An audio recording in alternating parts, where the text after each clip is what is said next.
So where does your name come from? Who wants to take that question?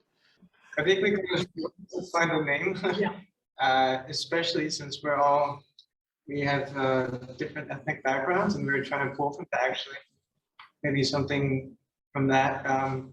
But Selene, since it means something along the lines of nocturnal, I think we mostly consider us nocturnal animals. We're often Selene is the Greek goddess of the moon, and I think a lot of the past quartets here at the Pasadena Conservatory have gone with like sun themed. This is always an interesting question for me. I ask all the groups how they come to select their repertoire. Who wants to take that question? Well, I think repertoire took a while for us to decide. We knew in the beginning that we wanted to do a Beethoven quartet, one of the later quartets, and all of us just listened to as many Beethoven quartets as we could. And then we kind of just decided which one we liked the most and which one we found the most interesting, and we kind of took it from there. Yeah, I think we played through was it 7 through 10? Because that's what we had narrowed it down to after listening to the massive Spotify playlist. And then we ended up choosing the harp quartet, which is number 10. Yeah, so you basically focused on the middle quartets of Beethoven, and I'm sure it was such an easy choice, right, between 4 people to choose the one movement. Tell me about that. How did you guys settle? I'm sure there was some arm twisting and some, whatever. Tell me how that happened, how that occurred. Well, I think it was pretty civilized. Yeah, I didn't have too much argument with our Beethoven. I think we all sort of gravitated towards the harp, and especially the first movement. I think it's like a very iconic movement, iconic piece, and something that we really felt like we wanted to play. But it's funny because every time Mr. Cook coaches us, he always tells us, you guys picked the most controversial piece. We're like, oh, great. But it's a blast to play every time. No, I love it. Yeah, I think it's my favorite movement out of all the Beethoven quartets. So, how did you come to your Haydn quartet selection, being that there's a lot of repertoire to choose from?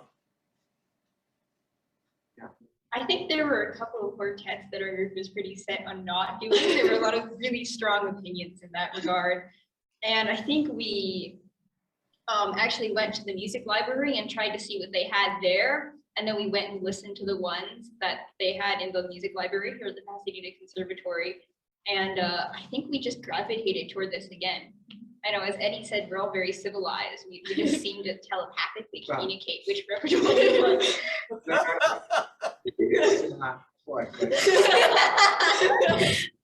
Those are the fun times.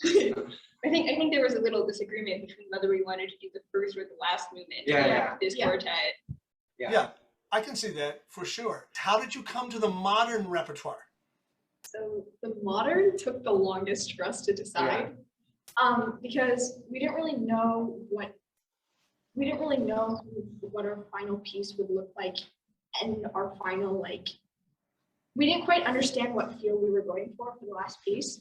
So we just listened to a lot of quartets. I think we were considering Bartok, Stera. What else were we looking at?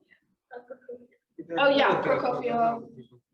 And then finally we decided we wanted a Shostakovich quartet, and I actually listened to all of the Shostakovich quartets. She took a road trip and she just listened to all of them. My family really enjoyed 6. We actually listened to 6 multiple times because we really liked it a lot. Yeah, it's a beautiful quartet. I did like 2 as well. 2 was one of my favorites as well. Just the first one. Yeah. 2 is a very interesting word. Yeah, go ahead. You were going to say something. I mean, I don't know for Eddie, but Eddie and I actually played the first movement of the 5th quartet around 3 years ago. 3 years back, yeah. So we kind of have a little bit. Let's talk about the BIPOC piece that I assigned to everybody. I think it goes without explanation why we are doing this. For this, we have a moment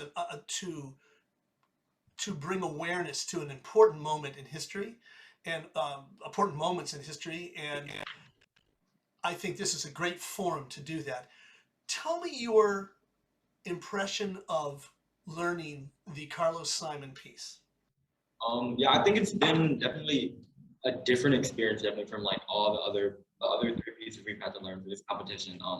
You know, particularly because there's very few like recordings out there for us to really model how we want to play it after, so it's more up to us of how we want to sort of interpret it. And I think it's also just a really cool piece. It's more based on like the overall like group sound, based on like a lot of notes, which is like in the other pieces, and I think it just creates some cool effects. Yeah. It's just so nice to play live composer music. It's you know this, so it's just great stuff. So thank you for sharing your ideas on that. Now, here's the fun question, okay? And not that those other ones weren't just as fun. Is there a backstory on your quartet that you can share with the world? Probably the story of how well, all three of them kind of had been at this school for a while. And when they were forming this year's quartets, did you guys have a cellist? No, we had no No. cellists. We asked a couple of cellists, and all of them were like, no, I don't want to do chamber music this year. So we went on a desperate search for cellists. I think one of our coaches emailed like every single cello teacher she knew looking for a cellist. And I actually was planning on taking a break from chamber music this year. And then I got an email from Miss Creston in August saying I have 3 incredible players who are searching for another cellist. And I just joined. Now she's ended up with us. Yeah. Just one more question. It was a little bit out of order. I should have put this one a little earlier. Can you briefly describe your rehearsal style? I think it depends on what our goal is. I think earlier in the year, we actually did a lot of metronome practice, which is, I think for each of us in our solo practice, we aren't quite as good, but I think we held each other accountable and did a lot of metronome work. And now I think we're a little more focused on Like run-throughs. run-throughs and aligning our bow strokes. I think that's what we're working on right now. But I think we meet like 3 times a week, and then we sort of talk about what we want to achieve in our rehearsals, and then we try to do that.